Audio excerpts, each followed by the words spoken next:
Hello hi ನಮಸ್ಕಾರ ladies ಜಂಕ್ಷನ್ಗೆ ಸ್ವಾಗತ ಸುಸ್ವಾಗತ. ಇವತ್ತಿನ ವಿಡಿಯೋದೊಳಗೆ ನಾವು ಈ ಥರದ್ದು ಘಾಟಿಯಾ ಅಂತ ಹೇಳ್ತಾರಲ್ಲ, ಇಲ್ಲಾಂದ್ರೆ ದಪ್ಪ ಸೇವು ಅಂತ ಹೇಳಿ ಅಂತೀವಲ್ಲ, ಇದನ್ನು ಮಾಡೋದು ತೋರಿಸ್ತಾ ಇದ್ದೀನಿ. ನೋಡ್ರಿ ಎಷ್ಟು ಕ್ರಿಸ್ಪಿಯಾಗಿ ಬಂದಾವು ಮತ್ತು ಫುಲ್ ಅಂದ್ರೆ ಫುಲ್ ಈಸಿ ಮೆಥಡ್ ಒಳಗೆ ತೋರಿಸ್ಕೊಡ್ತೀನಿ. ಸ್ಪೈಸಿ ಮತ್ತು ಭಾರಿ ಮಸ್ತನು ಘಾಟಿ ಮಾಡೋಕ್ಕೆ ಸ್ಟಾರ್ಟ್ ಮಾಡೋಣ ನಡೀರಿ.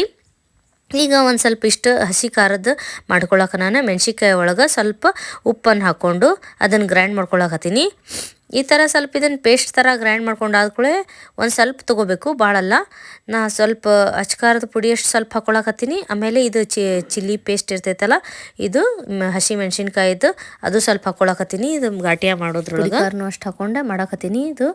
ಇದರೊಳಗೆ ಸ್ವಲ್ಪ ನೀರು ಹಾಕ್ಕೊಂಡು ತಕ್ಕೊಂಡು ಒಂದು ದೊಡ್ಡ ಪಾತ್ರೆ ಒಳಗೆ ಹಾಕ್ಕೊಂಡೆ. ಒಂದು ಚಿಟಿಕೆ ಅಷ್ಟು ಅಡುಗೆ ಸೋಡಾ ಹಾಕಬೇಕು, ಆಮೇಲೆ ಸ್ವಲ್ಪ ನೀರು ಹಾಕಬೇಕು. ಆಮೇಲೆ ಇದನ್ನು ಸ್ವಲ್ಪ ಗ್ರೈಂಡ್ ಮಾಡಿಬಿಡೋನು. ಇದು ಈ ಥರ ಗ್ರೈಂಡ್ ಮಾಡೋದ್ರಿಂದ ಎಲ್ಲ ಕಡೆ ಚೆನ್ನಾಗಿ ನೀರೊಳಗೆ ಮಿಕ್ಸ್ ಆಗಿರೋದ್ರಿಂದ ನಮ್ಮದು ಘಾಟಿಯದ್ದು ಬೇಸನ್ ಹಿಟ್ಟು ಜೊತೆಗೆ ನಾವು ಯೂಸ್ ಮಾಡ್ಕೋತೀವಲ್ಲ, ಅವಾಗ ಪ್ರಾಪರಂಗೆ ಮಿಕ್ಸ್ ಆಗ್ತೈತಿ ಅಂಥೇಳಿ ಈ ಮೆಥಡನ್ನು ಫಾಲೋ ಮಾಡ್ತೀನಿ. ಸೊ ಆ ನೀರನ್ನು ಇಲ್ಲಿ ಹಾಕಿ ಆಯಿತು. ಆಮೇಲೆ ಈಗ ಮತ್ತು ನಮಗೆ ಎಷ್ಟು ಕಡಲೆ ಹಿಟ್ಟು ಬೇಕಲ್ಲ, ನಾನು 1.5 ಕಪ್ನಷ್ಟು ಹಾಕ್ಕೊಳಕತ್ತೀನಿ. ಆಮೇಲೆ ಈ ಕಡೆ ಮತ್ತು ಜೀರಿಗೆ ಮತ್ತು ಅಜ್ವಾನ್ ಅಂತ ಅಂತಾರಲ್ಲ, ಅದು ಒಂಥರ ಮಸ್ಟ್. ಇದು ಫುಲ್ ಘಮ ಘಮ ಟೇಸ್ಟ್ ಕೊಡ್ತೈತಿ ಮತ್ತು ಫ್ಲೇವರ್ ಕೂಡ ಕೊಡ್ತೈತಿ. ಇದು ಹಾಕ್ಕೊಂಡು ಚೆಂದಾಗೆ ಕುಟ್ಕೋಬೇಕು. ನೋಡ್ರಿ ಈ ಥರ ಕುಟ್ಕೊಂಡೇ ಹಾಕ್ರಿ, ಮಿಕ್ಸಿಗೂ ಮಾಡಬೇಡ್ರಿ, ಅದು ಒಂದು ಟೈಪ್ ಬೇರೆ ಆಗಿಬಿಡ್ತೈತಿ. ಇದು ಚೆಂದಾಗೆ ಕುಟ್ಟಿದ್ದೇನದಲ್ಲ, ಅದು ಒಂಥರ ಅದ್ರದ್ದು ಫ್ಲೇವರ್ ಅದ್ರದ್ದು ಇದನ್ನೇ ಬೇರೆ, ಅದು ಹಾಕ್ಕೋಬೇಕು. ನಾ ರುಚಿಗೆ ತಕ್ಕಷ್ಟು ಉಪ್ಪನ್ನು ಕೂಡ ಅಲ್ಲಿ ಬೇಸನ್ ಹಿಟ್ಟೊಳಗೆ ಹಾಕ್ಕೊಂಡಿದ್ದೀನಿ, ನೋಡ್ತಿರ್ಬೋದು. ಈಗ ಇದನ್ನು ಕುಟ್ಕೊಂಡಿರೋ ಅಂಥದ್ದು ಜೀರಿಗೆ ಮತ್ತು ಅಜ್ವಾನ್ದು ಅದನ್ನು ಹಾಕ್ಕೊಂಡೆ. ಈಗ ರೆಡ್ ಚಿಲ್ಲಿ ಪೌಡರ್, ಖಾರದ ಪುಡಿ, ಕೆಂಪು ಖಾರದ ಪುಡಿ ಇರ್ತೈತಲ್ಲ, ಅದನ್ನು ಹಾಕ್ಕೊಳಕತ್ತೀನಿ. ನನ್ನ ಮಗಳು ಕೂಡ ಕೈಯಲ್ಲಿ ನಡು ಬಂದು ಹಾಕಾಕತ್ತಾಳ, ನೋಡ್ತಿರ್ಬೋದು. ವಿಡಿಯೋ ಹಾಕಿನೇ ಮಾಡಾಕತ್ತಾಳ. ಸೊ ಪ್ಲೀಸ್ ಎಲ್ಲರೂ ಸಪೋರ್ಟ್ ಮಾಡಿರಿ. ಯಾವಾಗಾದರೂ ಮಮ್ಮಿ ಈ ಥರ ಬಂದಿರ್ತಾಳೆ ಕಿಚನ್ ಒಳಗೆ, ಮಾಡಿಬಿಡೋನಪ್ಪ ವಿಡಿಯೋ ಮಾಡ್ಬಾ ಅಂತ ಕರಿತೀನಿ, ಹಿಡಿದಿರ್ತಾಳೆ. ಆಮೇಲೆ ನೆಕ್ಸ್ಟ್ ಪುಡಿ ಸಕ್ಕರೆ ಹಾಕ್ಕೊಳಕತ್ತೀನಿ. ಇದು ಆಪ್ಷನಲ್, ಬೇಕಂದ್ರೆ ಹಾಕೋಬೋದು, ಇಲ್ಲಾಂದ್ರೆ ನಡಿತೈತಿ. ಆಮೇಲೆ ನಮಗೆ ಈ ಥರ ಸೇವ್ ಮಾಡೋಕೆ ಇದು ಒಂಥರ ಮಣಿ ಇರ್ತೈತಿ, ಇದೊಂದು ಚಕ್ಲಿ ಮಣಿ, ಸೇವಿನ ಮಣಿ ಅಂತ ಇದೊಂಥರ ಮಷಿನ್, ಇದು ನಮಗೆ ಬೇಕಾಗ್ತೈತಿ. ಒಂದು ಮಷಿನ್ ತೊಗೊಂಡ್ರೆ ಆಯಿತು. ಆಮೇಲೆ ಅದಕ್ಕೆ ಬೇರೆ ಬೇರೆ ಮೋಲ್ಡ್ ಅಥವಾ ಪ್ಲೇಟ್ಸ್ ಏನಂತೀವಲ್ಲ, ಅದನ್ನು ಚೇಂಜ್ ಮಾಡಿಕೊಂಡು ನಾವು ಯಾವ ಬೇಕಾದ್ದು ಇದರೊಳಗೆ ಇದ್ರ ಟೈಪ್ ಟೆಕ್ಸ್ಚರ್ ಒಳಗೆ ನಾವು ಅದನ್ನು ಆ ಥರದ್ದು ಸ್ನ್ಯಾಕ್ಸ್ ಮಾಡ್ಕೊಳ್ಳೋಕೆ ಯೂಸ್ ಆಗ್ತೈತಿ.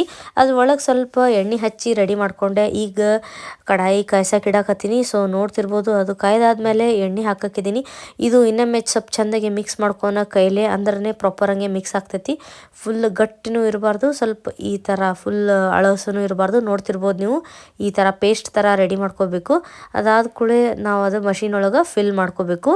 ಇದು ಫಿಲ್ ಮಾಡ್ಕೊಂಡಾದ್ಕೂಳೆ ಇದರಲ್ಲಿ ಈ ಥರ ಕ್ಲೋಸ್ ಮಾಡಿಕೊಂಡು ಥ್ರೆಡ್ ಇರ್ತೈತಿ, ಸೊ ತಿರುಗಿಸಿ ಲಾಕ್ ಮಾಡಬೇಕು.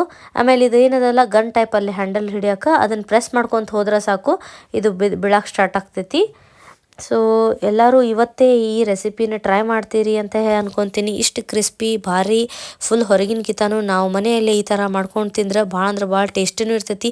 ಚಲೋ ಎಣ್ಣೆ ಒಳಗೆ ಸುತ್ಕೊಂಡು ಕರೆದಿರ್ತೀವಿ, ಸೊ ಅದು ಕೂಡ ಹೆಲ್ದಿ ಆಗಿಬಿಡ್ತೈತಿ. ಮತ್ತು ಈ ಥರ ಎಣ್ಣೆ ಕಾಯ್ದಾಗಿದೆ, ಸ್ವಲ್ಪ ಚೆಕ್ ಮಾಡಿದ್ದೆ ನಾನು. ಈ ಥರ ಪ್ರೆಸ್ ಮಾಡ್ಕೊತ ಹೋದಂಗೆ ಸೇವೆಲ್ಲ ಬಿಡ್ತೈತಿ. ಇದನ್ನು 3 to 4 ಮಿನಿಟ್ಸ್ ಹಾಗೆ ಮೊದಲು ಫ್ರೈ ಮಾಡಕ್ಕೆ ಬಿಡಬೇಕು. ಆಮೇಲೆ ನೆಕ್ಸ್ಟ್ ಇದನ್ನು ಫ್ಲಿಪ್ ಮಾಡೋನು. ಸೊ ನೋಡ್ತಿರ್ರಿ, ಭಾಳ ಈಸಿ ಐತಿ. ಸ್ವಲ್ಪ ಟೈಮ್ ಕನ್ಸ್ಯೂಮಿಂಗ್ ಇರ್ತೈತಿ, ಮತ್ತು ಏನೇ ಬೇಕಾದರೂ ಪ್ರಯತ್ನ ಮಾಡಿದರೆ ಅಥವಾ ಕಷ್ಟಪಟ್ರೆ ಒಂದು ಸ್ವಲ್ಪ ಚಲೋ ಒಂದೇನ್ರಿ ಎಲ್ಲ ಸಿಗ್ತೈತಿ ಅಂತ ಅನ್ಕೋಬೋದಲ್ಲ. ಸೊ ಒಂದು 45 ಮಿನಿಟ್ಸ್ ಬೇಕಾಗ್ತೈತಿ ಮಾಡ್ಬೇಕಂತಂದ್ರೆ, ಬಟ್ ನೀವು 1 ತಿಂಗಳ ತನೂ ಇಟ್ಕೊಂಡು ತಿನ್ಬೋದು. ಇದೆಲ್ಲ ಫ್ರೈ ಆಗಿದಾವು. ಈಗ ನಾವು ಟಿಶ್ಯೂ ಪೇಪರಲ್ಲಿ ಒಂದು ದೊಡ್ಡ ಬುಟ್ಟಿ ಒಳಗೆ ಹಾಕ್ಕೊಂತ ಹೋಗಿದ್ದೆ. ನೋಡ್ರಿ ಏನು ಕ್ರಿಸ್ಪಿ, ಏನು ಟೇಸ್ಟಿ ಅಂದು ಪರ್ಫೆಕ್ಟ್ ಖಾರ, ಸ್ಪೈಸಿ, ಸಾಲ್ಟ್ದು ಎಲ್ಲ ಆಗಿದೆ. ಸೊ ನೀವು ಕೂಡ ಟ್ರೈ ಮಾಡ್ತೀರಿ ಅಂತ ಹೇಳಿ ಅನ್ಕೊತೀನಿ. ನನ್ನ ವಿಡಿಯೋಸ್ ನೋಡಿದ್ದಕ್ಕೆ ತುಂಬ ಧನ್ಯವಾದಗಳು. ಮತ್ತು ನೆಕ್ಸ್ಟ್ ವಿಡಿಯೋಸನ್ನು ನೋಡ್ತಾ ಇರಿ. ಮತ್ತು ಆಮೇಲೆ ನಂದು ಕಟ್ಟಿನ ಸಾರದ ರೆಸಿಪಿಗೆ ಭಾಳಷ್ಟು ಮಂದಿ ಲೈಕ್ ಮಾಡಿರಿ, ಭಾಳ ಅಂದ್ರೆ ಭಾಳ ಥ್ಯಾಂಕ್ ಯು. ಸೊ ಮುಂದಿನ ವಿಡಿಯೋದಲ್ಲಿ ಸಿಗ್ತೀನಿ. ಅಲ್ಲಿ ತನಕ ಟೇಕ್ ಕೇರ್, ಬಾಯ್ ನಮಸ್ಕಾರ.